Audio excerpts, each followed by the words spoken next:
बिस्मिल्लाहिर्रहमानिर्रहीम। उम्मीद करता हूँ तमाम तर लोग खैर आफियत से होंगे। एक नए व्लॉग में खुश आमदीद करूँगा। नाजरीन, आज़ाद कश्मीर के अंदर पीपल्स पार्टी की जो 7 माह की हुकूमत थी वो अपना जो मुकर्रर मुद्दत थी वो तो पूरी कर चुकी है, लेकिन उससे पहले यानी कि जब ये हुकूमत बनी थी तो वज़ीर-ए-आज़म आज़ाद कश्मीर फैसल मुमताज़ राठौर साहब ने एक ऐलान किया था। वैसे तो उनकी हुकूमत में जो भी हुए वो सिर्फ ऐलानात की हद तक ही थे, अमली तौर पर उनकी जानिब से कोई काम नहीं किया गया, लेकिन एक ऐलान उनकी जानिब से किया गया था कि वज़ीर-ए-आज़म यूथ लोन प्रोग्राम जो है वो शुरू कर रहे हैं और जो नौजवान हैं उनको आसान शराइत पर जो है वो कर्जे फ्राहम किए जाएंगे। अब जाहिर सी बात है, पूरी दुनिया के अंदर इस वक्त गुर्बत है, इस वक्त जो जॉब अपॉर्चुनिटीज़ हैं वो ना होने के बराबर हैं। तो जो आज़ाद कश्मीर के नौजवान थे उन्होंने भी जाहिर सी बात है इस कर्जे के लिए अप्लाई किया और बहुत से नौजवानों ने जो फॉर्म है वो हासिल किए। अब इब्तदाई तौर पर जो फॉर्म थे उनकी फ़ीस थी 2000 रुपये पर फॉर्म, यानी कि जिस नौजवान ने भी ये कर्जा हासिल करने के लिए फॉर्म भरा उसने 2000 रुपये लाजमी पे किए। अब हुआ क्या कि उसके बाद जो शराइत सामने आई, उन शराइत में ये था कि आपके पास इतनी मिकदार में अगर सोना है या फिर आपके पास जो आपके नाम पर जो जायदाद है वो अगर इतनी, एक ख़ास स्पेसिफिक जो बताई गई थी कि अगर आपके नाम पर इतने जो जायदाद है वो है तो उसके बाद ही आपको कर्जा मिलेगा। सोशल मीडिया सार्फिन की जानिब से भी काफ़ी ज़्यादा तनकीद का निशाना बनाया गया था उस वक्त, और ये कहा गया था कि अगर हमारे पास इतनी मिकदार में जो है वो सोना या ज़मीन हो तो फिर हमें ज़रूरत ही क्या है कि हम जो है वो कर्जे के लिए अप्लाई करें। बहरहाल जो वज़ीर-ए-आज़म यूथ लोन प्रोग्राम है उसके लिए बहुत से लोगों ने दरख्वास्तें दी, लेकिन आज चूँकि वज़ीर-ए-आज़म आज़ाद कश्मीर फैसल मुमताज़ राठौर साहब की बाज़ाब्ता तौर पर जो हुकूमत है उसका खात्मा हो चुका है, लेकिन जो ये कर्जा है वो नौजवानों को फराहम नहीं किया गया और नौजवान आज भी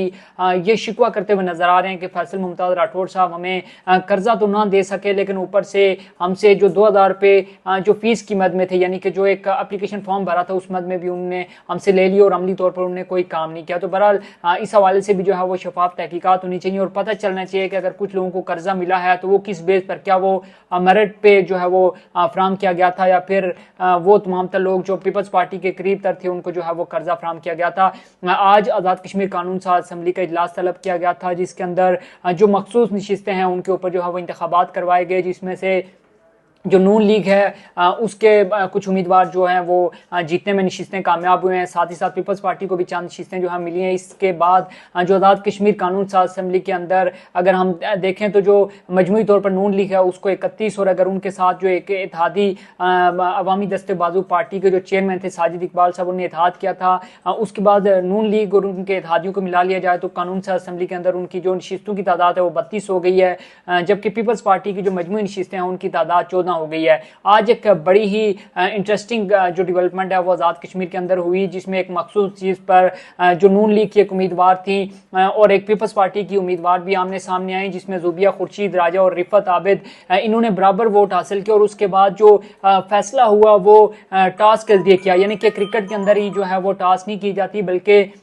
आपको मेंबर कानून साज असम्बली के बनने के लिए भी जो है वो आप टास्क कर सकते हैं, और ये टास्क की बुनियाद पर बनने वाली मेंबर कानून साज असम्बली पूरे 5 साल तक आज़ाद कश्मीर के अवाम के लिए जो है वो कानून साजी करेंगी। आज़ाद कश्मीर के अवाम का जो मुस्तकबिल है उसका फैसला भी ये करेंगी। तो मैं इसके बाद अगर मैं आपको बताऊँ तो जो नून लीग के उम्मीदवार थे पीर मजर सईद, उन्होंने जो वो 26 वोट हासिल किए और वो 26 वोट हासिल करके एक मरतबा फिर आज़ाद कश्मीर कानून साज असम्बली के अंदर उलमा और मशाइख की जो नशिस्त है उस पर जो है वो मेंबर कानून साज असम्बली जो है मुंतखब हो गए हैं। साथ ही साथ जो बैरिस्टर इफ्तिखार गिलानी हैं जिनका ताल्लुक नून लीग से है वो भी टेक्नोक्रेट की नशिस्त पर जो है वो नून लीग के उम्मीदवार थे और उनने भी जो है वो मैदान मार लिया। इसी तरह जो मुस्लिम लीग नून की मरियम इदरीस है, मरियम जमान है और सैरिश कमर वो भी कामयाब हुई हैं। पीपल्स पार्टी की जो उम्मीदवार थी फरजाना याकूब वो भी खवातीन की मखसूस चीज़ पर जो है वो कानून साज असम्बली की जो है वो मेंबर बन चुकी हैं। तो यूँ नून लीग इस पोजीशन में आ गई है कि वो आज़ाद कश्मीर के अंदर अपनी हुकूमत कायम करे, और शाह गुलाम कादिर के हवाले से बताया जा रहा है कि वो आज़ाद कश्मीर के अगले वज़ीर आज़म होंगे,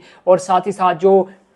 जो तारिक फारूक है उनके हवाले से भी बताया जा रहा है कि वो चूँकि नून लीग के सेक्रेटरी जनरल भी हैं, नून लीग के सीनियर आप कह सकते हैं कि जो नून लीग के सीनियर रहनुमा भी हैं, तो उनको स्पीकर कानून साज असम्बली बनाया जाएगा और जब तक सदर के जो इंतखाबात नहीं हो जाते तब तक वो आज़ाद कश्मीर के कायम सदर की हैसियत से अपनी जिम्मेदारियाँ भी सर अंजाम देंगे। साथ ही साथ अगर आपको बताऊँ तो आज़ाद कश्मीर के अंदर इंटरनेट की बहाली के हवाले से भी ये बताया जा रहा है कि अगले 24 से 48 घंटे के अंदर आज़ाद कश्मीर के अंदर इंटरनेट सर्विस को भी जो है बहाल किया जा सकता है। इस हवाले से भी जो भी अपडेट होंगे आपके साथ शेयर करेंगे। अगर वीडियो अच्छी लगी हो तो कमेंट सेक्शन में आपने अपनी राय लाजमी देनी है। अपना बहुत सा ख्याल रखिएगा। मुझे दीजिए इजाज़त। अल्लाह हाफ़िज़।